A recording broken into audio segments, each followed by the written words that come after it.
This is GazNeon from AM Radio, and I have joined Gavin, Tom and Luke in a pub in the outskirts of... Are we still Halifax up here? Yeah, is it more I like to call it Halifax. Yeah. It's kind of in the middle, I guess. It's in Hipperholm. For anybody who doesn't know where Hipperholm is, it's on the outskirts of Halifax. And if you don't know where Halifax is, then go get a map or something. So, Standalone are a three-piece melodic hard rock, or are you a hard melodic rock band?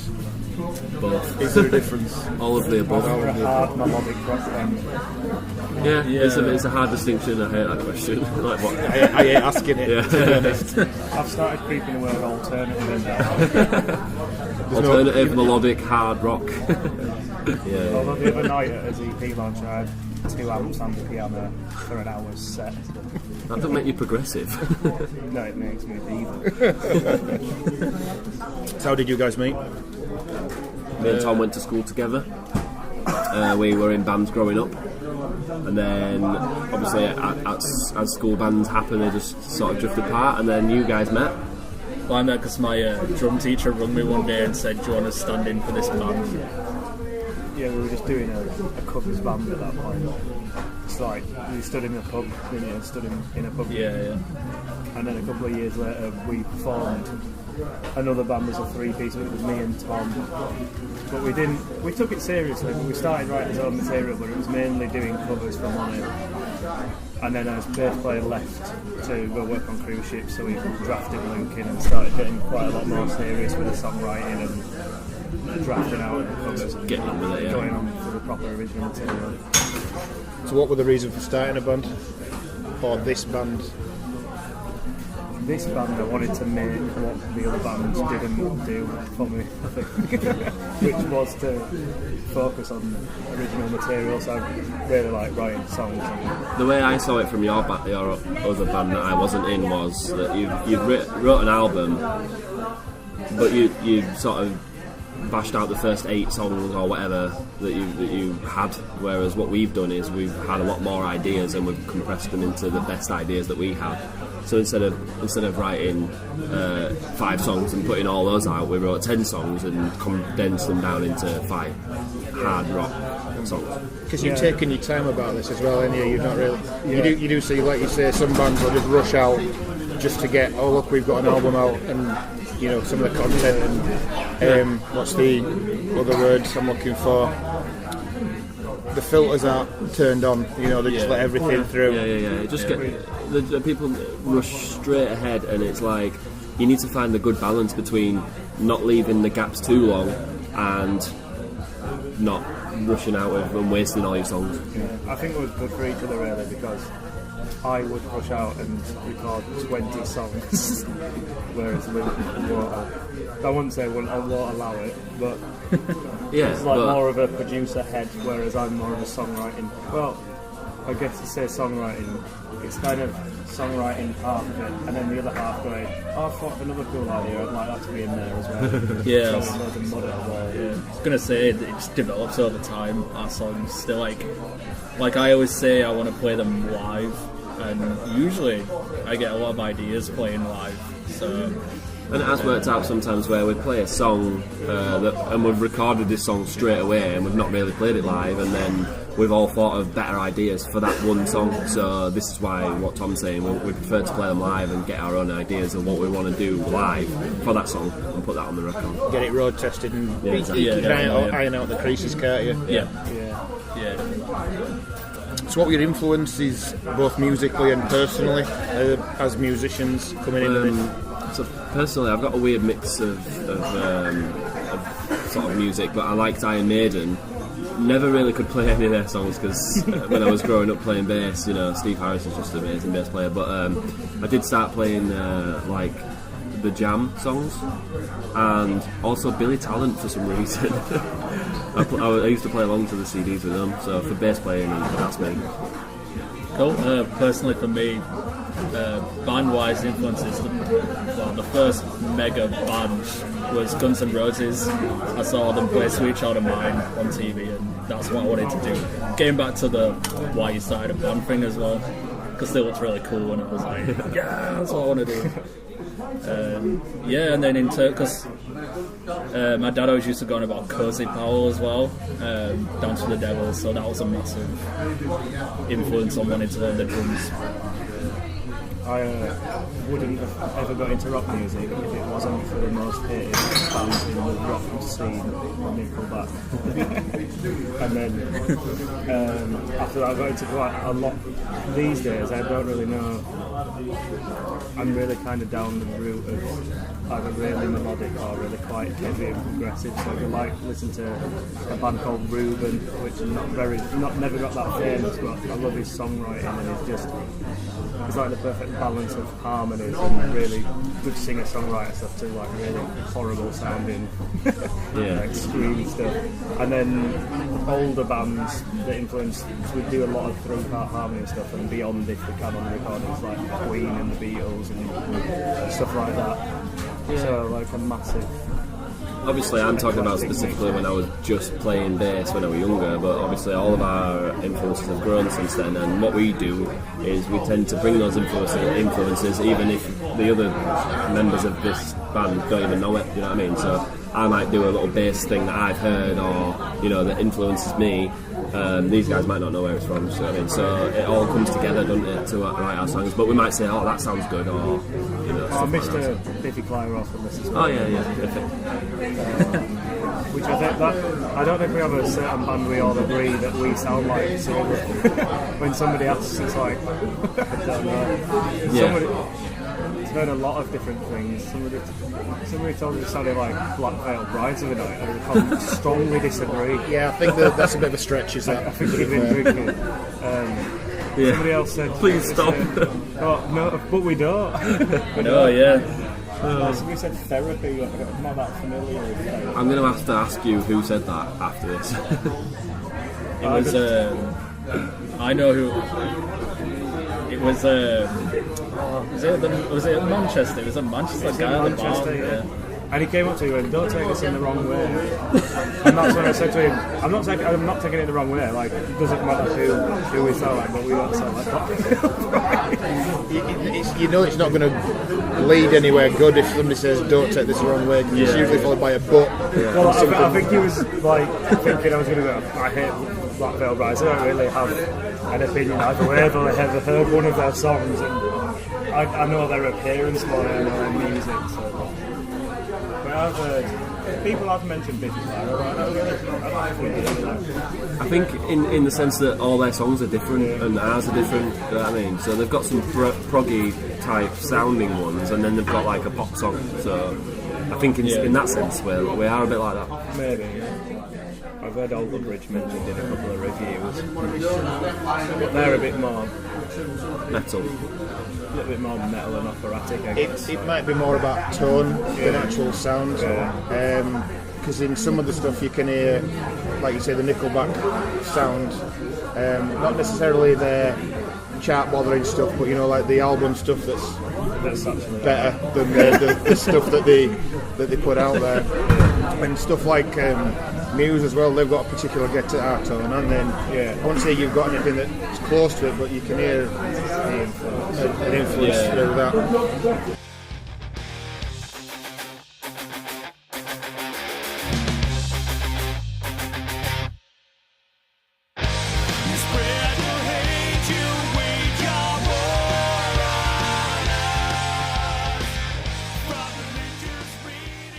So when we come to the writing process, is it a team effort or is it a dictatorship? It's a dictatorship first. Yeah, and then, I mean, it's changed quite a lot as we've gone on, I guess. I mean, it's never been a full dictatorship, has it? Go on. It was a dictatorship in the band before. Well, I didn't want it to be, but I think it was basically I wrote the songs and showed them to the other two members, and we just jammed them out in practice, which I think me and Tom still do sometimes, and then we'll go to Luke's and demo it on Pro Tools, and he'll get his producer head on and go, "Well, this song doesn't need to be 7 minutes long." But are you a drummer as well, or are you just a guitarist? Obviously you've got the pianist side of things. I can think of drum beats, but I never take it. I can't play the drum. But sometimes I have an idea of what it's going to sound like, but I never tell Tom because I like to hear what he'll come up with, and then then it's usually something better than what I would have thought of anyway, so. Which is an answer I do get on similar questions, that by giving the other band members an idea, they flesh it out. Obviously, as somebody who's written most of a song, it doesn't always end up hearing how you, but sometimes it even works the other way where it ends up being better than what they've had. And with that drum question as well, it's like I when I hear songs, I'm always thinking about what's laying down with it as well, so I always think about the drums as well, and then I usually have like a pop structure to the thing, and then Tom might come up with something much better than what I thought. So it's like you said, and I didn't even see it that way, but the way that Tom plays it might be better. And then so like what it is for me is like I really like timing sort of beats in the song. I can't really explain what I mean, but like a drum fill sort of going like straight into the next bit. I can't really explain what I mean, but That's all I know. Like I push for like some phrasing parts, so I sometimes work my drum fills around what they're actually doing, and it's not just random noise and they're playing something different. It's like a unison section, isn't it? Yeah, true. And I also love messing with the like the half time, full time, because I could just play that all day. It's like, this section sounds better in half time. What's the sort? It's like goes from full time to half time to like literally then half again. That's we've definitely Biffy Clara do that. It's Little Hospitals, and then we've done it on This Is Ours. But I think the most collaborative effort we've ever had, where I feel like I can't remember who wrote what, is this song on his new EP called 616. I know I wrote the first riff, but then there's like a massive middle section. Don't know who did what anymore. I think we spent a lot of time at my office.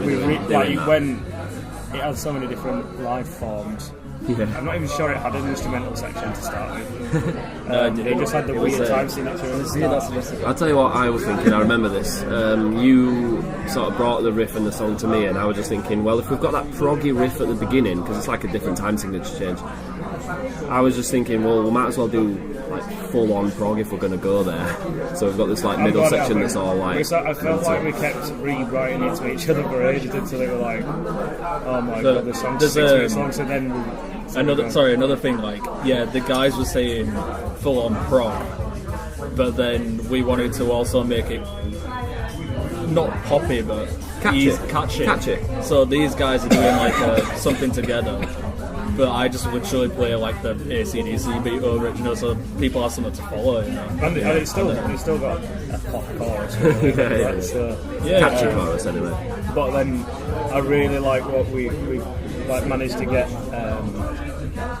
on the very last bit after the guitar solos. We're all singing a different like counter melody over the top, and we finish the song off like fades out, just piano, and then we're all singing a different thing. And we've been wanting to get that into a song for years, so I was really pleased about that. Is there like a defining element that you construct your songs around? Is it the riff, or is it your chorus, and then or is it just how?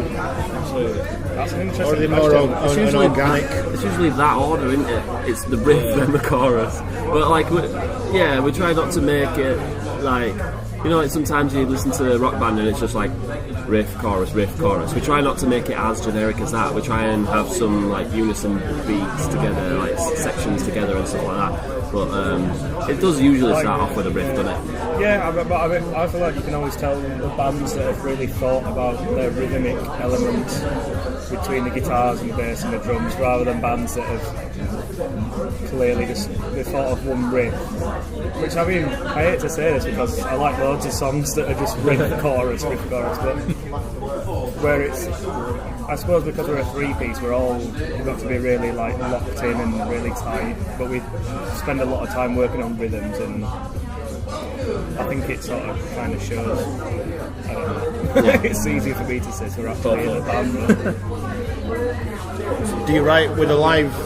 I think we might have even mentioned this earlier. Do you write with the live setting as a not a focal point, but do do you write as if this would work live, or do you just write what you want to write, and then do you have to somehow adjust songs to play them live? Because obviously you mentioned the a cappella and the pianos, and then you've got strings on another one as well. Yeah, we've just adjusted. We've got way better because I think like sometimes I'll just write mental drum parts that I know I won't be able to play live. So, but then I guess it's fun practicing it, you know. But anyway, you take over because we've massively adjusted recently. So. Yeah, well, with strings, I mean, we've never. I still don't think we're that over the top, but we've started playing to a click live, so we can we can have the strings running or the piano running. But I don't think. I'm not sure when we have an album. I feel like we probably have a couple of tracks then that might not work as well live. At the moment, I think because we're trying to construct concise EPs, it all works live anyway, so it's been tested to start with. But kind of we adjusted to do an acoustic session for BBC, so it's kind of we've like worked a couple of piano songs in there, so we've I guess thought about a stripped back session a bit more, and kind of the opposite of that question, I guess, like stripped them back as far as they could possibly go and rearranged them, whereas I don't know if it's a conscious decision thinking, oh, this will work live, but I think it's just how we are at the moment. Yeah, because everything's to the point, trying to get it across. But then again, I think we're quite gutsy because when he came with 616 and we sort of had like a finished product of it, I was sort of thinking, I don't want to play this live, you know, like ever. And then lo and behold, next gig we're like, let's play 616, and we got more confident each time we play it, and now it's probably one of the funniest ones to play. Yeah, I think it's the one that people most enjoy as well. It had its teething problems, I guess, at the start. But we used to finish with Easier Said Than Done, which is a track off his first EP, which is like what most people that came to see us locally gravitated towards, just because it's got this 3-part harmony section in the middle, and we like get the crowd to sing along. But we've started finishing with 616 now because people seem to go mad for it. But especially the instrumental section and the 3-part vocal thing we do at the end. So. To answer your question, we do adjust. We write and we think that sounds good. That'll sound good live, but we don't do it with live in mind.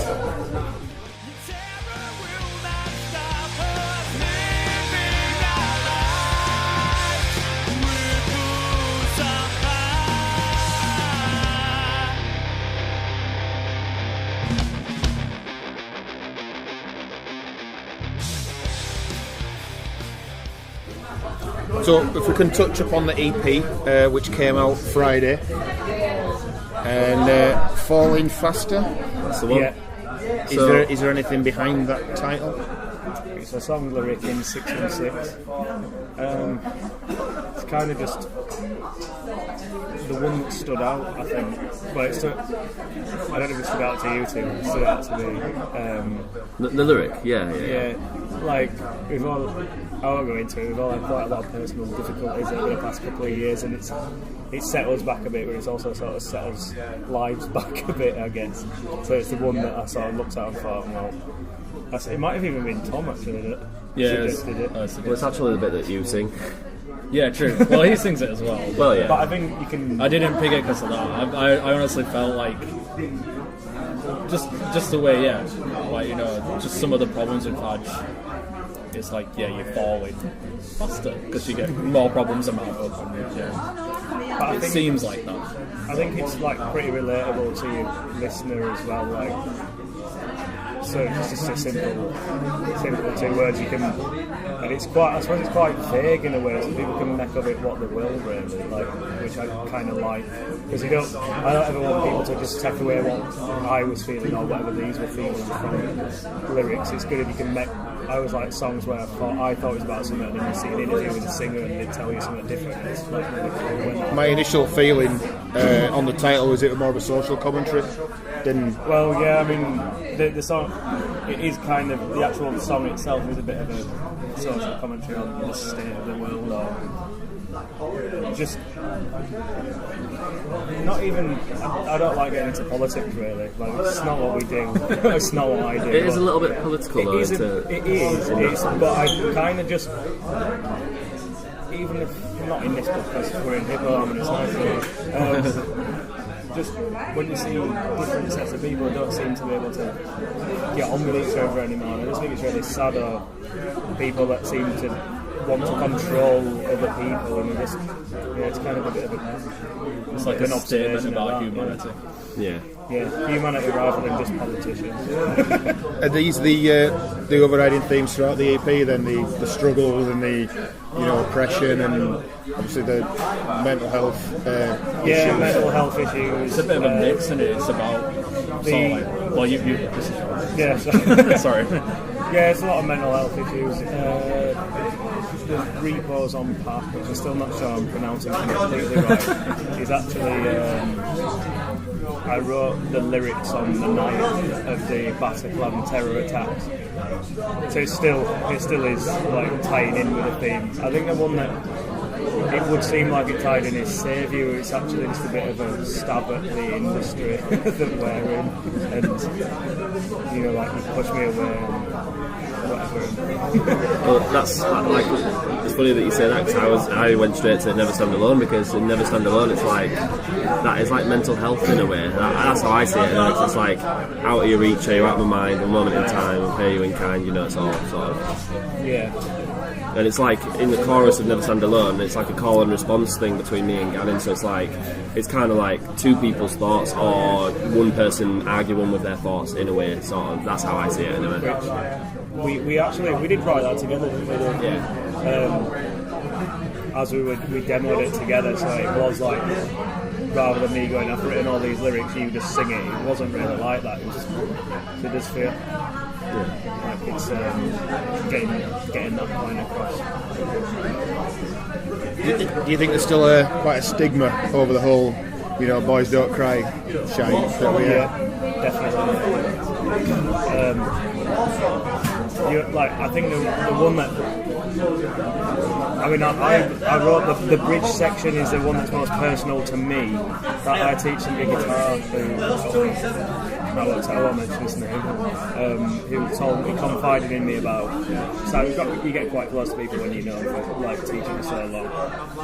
Confided in me that I would have never have guessed like he'd tried to take his own life a few years ago because it just got like he couldn't see a way out. Like it's not. What I think is weird is like some issues. I've never felt like I wanted to take my own life, but sometimes you feel like you can't explain why you feel so bad. Like it's not like a set thing sometimes. And I don't even think it's just men that can't talk about it. I just think it's mental health in general. Like people seem to brush it under the carpet until it's too late. And then obviously it hits harder when you hear about famous people. I mean, when Chester from Linkin Park, I remember thinking, because that was like one of the bands we grew up with. So when Chris Cornell did, I was like, oh my god, and then when he did, I remember just thinking, it's literally happening to everyone. Like they're like one of the biggest bands in the world, and from the outside people were like, well, he had 6 kids, wife, like the most famous band in the world, so like it's still not enough. So I just think, I don't really know, I don't know what the answer is, I think, but just talking about it can only make it better from my point of view. There is no real answer for it, is there? That's the thing. No, and I think the human mind's a complicated, my wife's complicated subject. What us writing the music's about, innit? Like, that's us shouting out, It's like a cathartic experience for us, and if people can take something from our music, then even if it's just like a small amount of people or a small amount of help from one person, then we've done something right. But I think maybe they're not talking about it. I think, and not just a British thing, but we don't, like if somebody fell over in here, I mean, I guess we would go over and say, you're alright, but a lot of people won't, because it's like, oh, well, we just have to stand here, what do we do? Like, I think I don't know, it's kind of a thing in British culture that I think we could mend.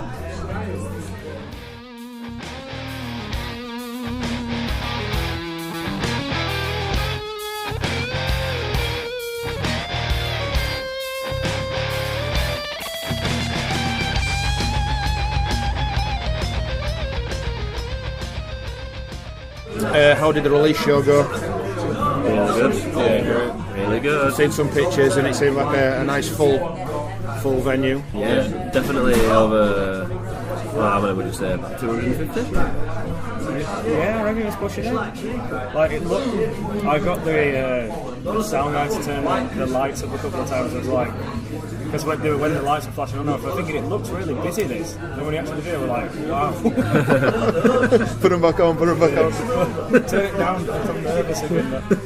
I think it's the best crowd we've ever played in front of. For a proper show, anyway. We did Soundwaves, which was like up to 1,000. I think it was over 1,000, but that was just 2 songs. It wasn't our show. It was, you know, a competition. You do 2 songs, and then about 5, or in fact probably about 10 bands played. You know, it's really not our show, but that was still a really, really good experience. But this one was all our fans, and you know, a couple of the supporting fans as well. So, not a couple, you know what I mean, a few supporting fans. But I mean, it's our show, and it's people buying into his music, and I felt like the hard work we put in for like 5 years finally paid off the other night, because obviously we still promoted the hell out of the show, and like we always personally message a lot of people, but as people start seeing us like in a few different cities around the UK that now travel into watches,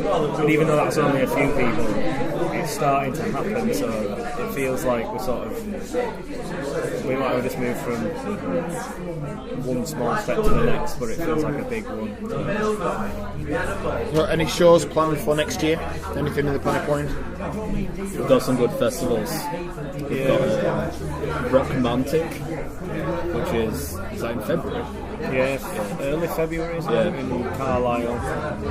And then Call of the Wilds with the Wild Hearts and the Virgin Marys and Hardcore Superstar.